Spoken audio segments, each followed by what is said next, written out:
നമസ്കാരം. ഇന്ന് നമ്മൾ കേരളത്തിലെ വാടക ഗർഭധാരണം, അതായത് സറോഗസിയെക്കുറിച്ചാണ് സംസാരിക്കുന്നത്. അതെ. കയ്യിലുള്ള ഡോക്ടർ സുനിത സിംഗ് റാത്തോഡിന്റെ ലേഖനം വെച്ച് നോക്കുമ്പോൾ പ്രധാനമായും ഇതിന്റെ ചിലവ്, കേരളത്തിലെ പ്രധാനപ്പെട്ട സെന്ററുകൾ, ഇതൊക്കെയാണ് നമ്മളിന്ന് ശ്രദ്ധിക്കുന്നത്. ശരിയാണ്. അപ്പോൾ നമുക്ക് കേരളത്തിലെ ഈ സറോഗസിയുടെ സാധ്യതകളും പിന്നെ അതിന്റെ പ്രധാനപ്പെട്ട ഒരു കാര്യമായ ചിലവും അതൊന്ന് വേഗത്തിൽ നോക്കാം, അല്ലേ? തീർച്ചയായും. ഈ ലേഖനത്തിലെ വിവരങ്ങൾ വെച്ച് നോക്കുകയാണെങ്കിൽ കേരളത്തിലൊരു സറോഗസിക്ക് ഏകദേശം ഒരു 18 ലക്ഷം രൂപ മുതൽ 23 ലക്ഷം രൂപ വരെ ചിലവ് വരാം. അതൊരു വലിയ തുക തന്നെയാണ്. അതെ. ഇതിൽ പിന്നെ ഒരുപാട് കാര്യങ്ങൾ ഉൾപ്പെടുന്നുണ്ട്. IVF മരുന്നുകള്, ഡോക്ടറുടെ ഫീസ്, പിന്നെ പലതരം ടെസ്റ്റുകള്, ലാബ് ചാർജുകള്, അൾട്രാസൗണ്ട്, അണ്ടമെടുക്കുന്നത്, ഭ്രൂണം വളർത്തുന്നത്, അത് പിന്നെ ഗർഭപാത്രത്തിലേക്ക് മാറ്റുന്നത്. ബീജം സൂക്ഷിക്കാനുള്ള ചെലവ് വരെ വരുമല്ലേ? അതെ. ഒരു വർഷം വരെ ബീജം സൂക്ഷിക്കാനുള്ള ചെലവ്, ചിലപ്പോ അണ്ടം തരുന്ന ആൾക്ക് കൊടുക്കേണ്ട പൈസ, ഇതൊക്കെ ഇതിന്റെ ഭാഗമാണ്. സാധാരണയായി ജസ്റ്റേഷണൽ സറോഗസിയാണല്ലോ കൂടുതൽ കാണുന്നത്. അതെ, അതാണ് കൂടുതലും. അതായത് വാടക അമ്മയ്ക്ക് കുഞ്ഞുമായിട്ടൊരു ജനറ്റിക് ബന്ധമുണ്ടാവില്ല. ദമ്പതികളുടെ സ്വന്തം അണ്ടവും ബീജവും അല്ലെങ്കിൽ നേരത്തെ ഫ്രീസ് ചെയ്ത ഭ്രൂണം ഉപയോഗിക്കുമ്പോഴാണ് ഈ പറഞ്ഞൊരു റേഞ്ചിലുള്ള ചെലവ് വരുന്നത്. പിന്നെ ഇതല്ലാതെയും ചെലവുകളുണ്ട്. ഉണ്ട്. ഏജൻസി ഫീസുണ്ടാവും, പിന്നെ വാടക ഗർഭപാത്രം നൽകുന്ന സ്ത്രീക്കുള്ള പണം, നിയമപരമായ കാര്യങ്ങൾ. ലീഗൽ കാര്യങ്ങൾ പ്രധാനമാണ്. മരുന്നുകൾ, വസ്ത്രങ്ങൾ, അങ്ങനെ വേറെയും ചെലവുകൾ പ്രതീക്ഷിക്കണം. ശരിയാണ്. പക്ഷേ ഈ 18-23 ലക്ഷം എന്ന് പറയുന്നത് ഒരു ഏകദേശ ധാരണ മാത്രമാണല്ലേ? അതെ അതെ. കാരണം യഥാർത്ഥ ചെലവ് അത് പിന്നെ പല കാര്യങ്ങളെ ആശ്രയിച്ചിരിക്കും. ഇപ്പോ ആ ഡോക്ടർക്ക് എത്രത്തോളം പ്രവൃത്തി പരിചയമുണ്ട്, ശരിയാണ്, ആ ക്ലിനിക്കിന്റെ സക്സസ് റേറ്റ്, അതായത് വിജയനിരക്ക് എത്രയാണ്, പിന്നെ ക്ലിനിക്ക് എവിടെയാണ് എന്നതും പ്രധാനമാണ്. ഒരു വലിയ സിറ്റിയിലാണോ അതോ? അതൊരു ഘടകമാണ്. അതെ. അതുകൊണ്ട് തന്നെ ഒരേ ചികിത്സയ്ക്ക് തന്നെ പല സ്ഥലത്തും പല റേറ്റ് ആയിരിക്കും കാണുക. ചിലപ്പോ ആളുകൾ കുറഞ്ഞ ചിലവിൽ നല്ല ചികിത്സ കിട്ടാൻ വേറെ സിറ്റികളിലേക്കൊക്കെ പോവാറുണ്ട്. അത് ശരിയാണ്. ഈ ലേഖനത്തിൽ തന്നെ അങ്ങനെ ചില സെന്ററുകളെ പറ്റി പറയുന്നുണ്ട്. പ്രത്യേകിച്ച് ഒരു അഫോർഡബിൾ റേറ്റിൽ നല്ല സർവീസ് കൊടുക്കുന്നവ.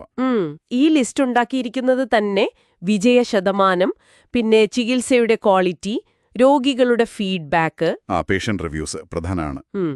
ഡോക്ടർമാരുടെ യോഗ്യത, റേറ്റിംഗ്, പിന്നെ അങ്ങോട്ട് എത്തിച്ചേരാനുള്ള സൗകര്യം, ഇതൊക്കെ നോക്കിയിട്ടാണ്. നല്ലൊരു മാനദണ്ഡം തന്നെ. ഉദാഹരണത്തിന് കൊച്ചിയിലെ വിജയ ഫെർട്ടിലിറ്റി ക്ലിനിക്കിന്റെ കാര്യം പറയുന്നുണ്ട്. അവിടെ ഒരു 17 ലക്ഷം തൊട്ട് 21 ലക്ഷം വരെയാണ് ഏകദേശം ചിലവ് വരുന്നത്. കൊച്ചിയിലെ. അതെ. ഒരു ഇൻട്രസ്റ്റിംഗ് കാര്യം എന്താന്ന് വെച്ചാ, കേരളത്തിലെ ആദ്യത്തെ ടെസ്റ്റ് ട്യൂബ് ബേബി 1997 മെയ്യിൽ അത് അവിടെയാണ് ജനിച്ചത്. അങ്ങനെയാണോ? അത് വലിയൊരു നേട്ടം തന്നെ. ഡോക്ടർ NB വിജയലക്ഷ്മിയാണ് അതിന്റെ സ്ഥാപക.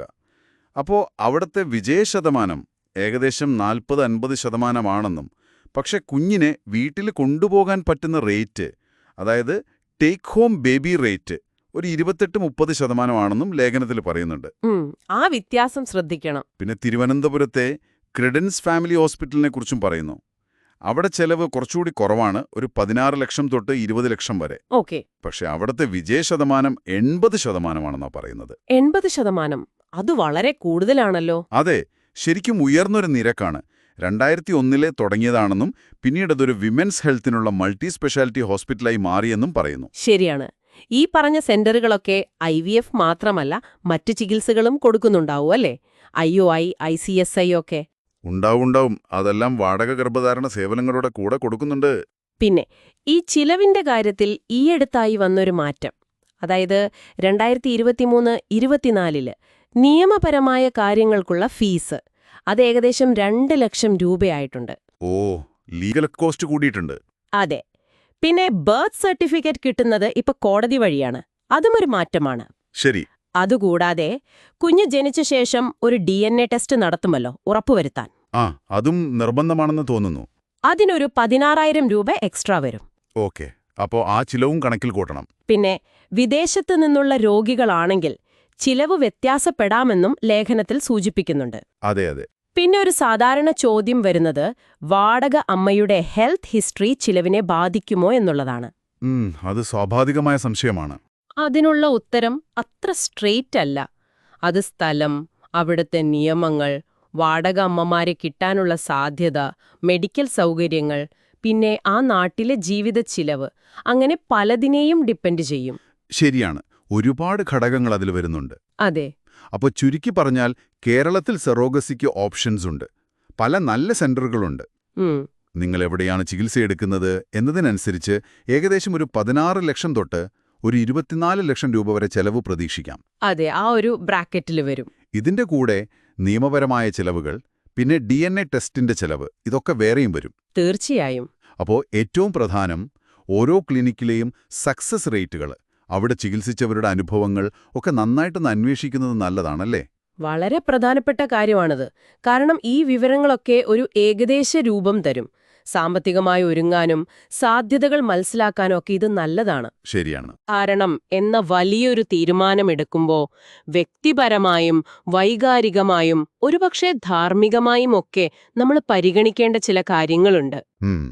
അത് വളരെ പ്രധാനപ്പെട്ട ഒരു പോയിന്റാണ്. ആ ഒരു തലത്തിൽ നിന്നുകൊണ്ട് കൂടി കാര്യങ്ങൾ ആലോചിക്കുന്നത് എപ്പോഴും നല്ലതാണ്. ഈ കണക്കുകൾ മാത്രം പോരല്ലോ. തീർച്ചയായും. ആ ഒരു ചിന്തയോടെ നമുക്ക് ഇന്നത്തെ ഈ ചർച്ച നിർത്താം.